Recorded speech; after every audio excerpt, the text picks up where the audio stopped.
Good morning, everyone. We are here today to discuss something that is often whispered about in the hallways of labs, but rarely given the spotlight it deserves: research data management, or RDM. For a long time, the hero of the story has been data generation, the moment the sequencer finishes its run or the moment a beautiful image appears on the confocal microscope. But I want to propose a shift in perspective. Data management is not a post-production task. It is a fundamental role of the researcher, carrying the exact same weight as the experiment itself. Think about it. What is the value of a breakthrough if the raw data is buried in a folder named New Folder 4 on a laptop that someone spilled coffee on? Or if 5 years from now, a colleague asks for your raw plots and you can't remember which Excel sheet corresponds to which membrane? Let's pull back the curtain on these three research killers. These aren't just theoretical warnings, they're the most common ways high-impact research hits a dead end. 1. Funding risks, the new standard of excellence. In the past, a grant application was judged almost entirely on the innovation and the approach. But the landscape has shifted.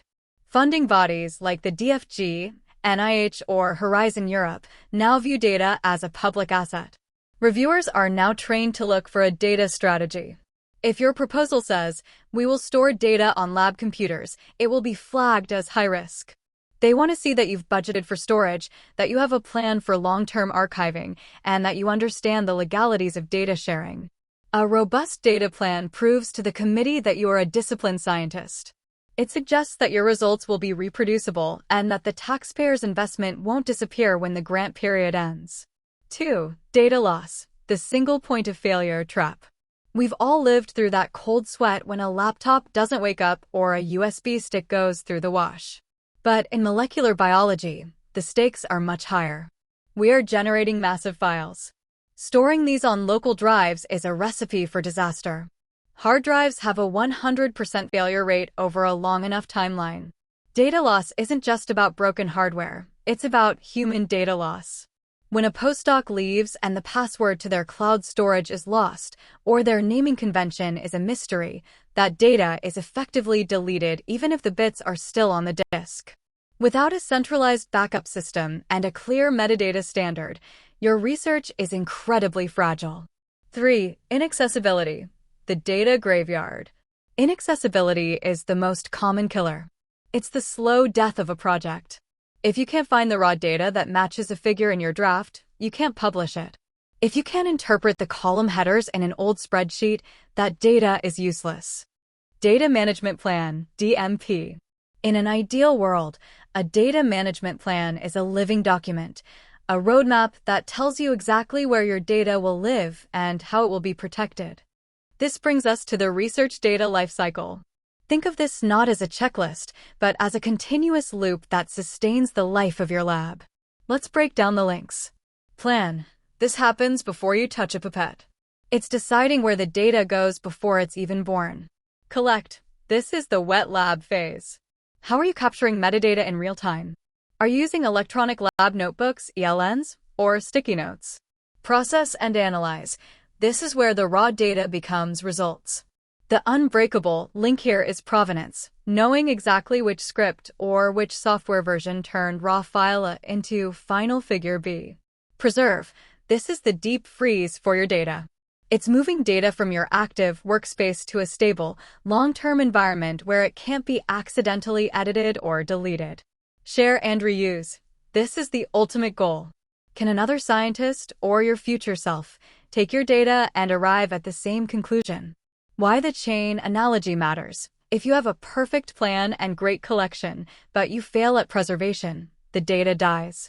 If you analyze perfectly but fail at planning, you might realize too late that you don't have the legal rights to share it. Today, we are going to focus on the welding of these links. We want to move away from ad hoc management, where we fix things as they break, to a systematic approach where the chain is strong enough to support the weight of a decade-long research career. However, let's address the elephant in the room, the reality gap. If I ask a room of molecular biologists what they think of DMPs, the most common answer is bureaucracy. Many of you see it as a box-ticking exercise for grant approval. Why? Because most templates are too generic. They ask questions meant for sociologists or physicists that don't apply to a Western blot or a CRISPR screen, because it feels like extra work piled onto an already 60-hour week. And because of a lack of training, there is a prevailing and frankly dangerous assumption that scientists should just figure it out on their own. We need to close this gap. We need to move from DMPs being a hurdle you jump over to DMPs being the tool that actually helps you navigate the chaos of the lab. Why is our field so uniquely difficult to manage? It's because molecular biology sits at the intersection of almost every data type imaginable. Let's look at high-throughput data. When we talk about genomics or transcriptomics, RNA-seq, DNA-seq, we aren't just talking about files. We're talking about massive datasets that require high-performance computing. Then you have proteomics and metabolomics, where mass spectrometry generates complex profiles that require specific software just to open. And don't forget imaging. High-resolution microscopy and time-lapse data can easily reach terabytes in a single week. On the other side, we have what I call classical or low-throughput data. This is the heart of the lab: Western blots, PCR gels, enzyme activity assays. These are often smaller files, but they're harder to manage because they are often scattered across personal USB sticks, lab notebooks, and local desktops. The solution we are proposing is a classification shift. We need to stop organizing our data by research discipline like immunology or genetics and start organizing it by data type. Why? Because an image file from a neurobiology lab and an image file from a cancer lab need the same management strategy, even if the biological questions are different. So, how do we fix this at an institutional level? Our goal is to make RDM a seamless, invisible part of your workflow. We want to move from awareness to integration. To do this, we are championing specific tools. RDMO, Research Data Management Organizer. This is a tool we use to train scientists.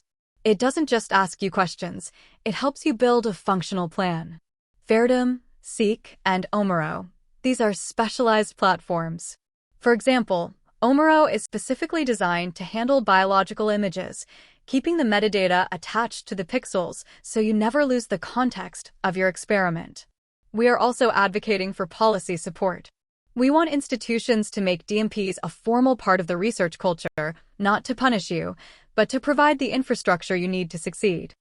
As we look to the future, the bridge we are building is all about tailoring. We are working directly with principal investigators to modify DMP templates so they actually reflect what happens at the bench. We want to replace generic, confusing questions with options that make sense to a biologist. Imagine a DMP that asks, "Are you doing a Western blot?" If so, here is the institutional server for raw TIFF files, and here is the metadata template for antibody dilutions. That is a tool that saves time rather than wasting it. The long-term benefits are clear. Efficiency, you spend less time searching and more time discovering. Reproducibility, your work stands up to scrutiny because the receipts for your data are organized and accessible. Empowerment, you gain control over your most valuable asset, your data. I want to leave you with this thought. Data management is an act of self-love for your future self. Do it for the you that has to write a paper in 2 years. Do it for the you that wants to win that next big grant. Thank you for your time. Let's open the floor for questions and discuss how we can make these tools work for your specific projects.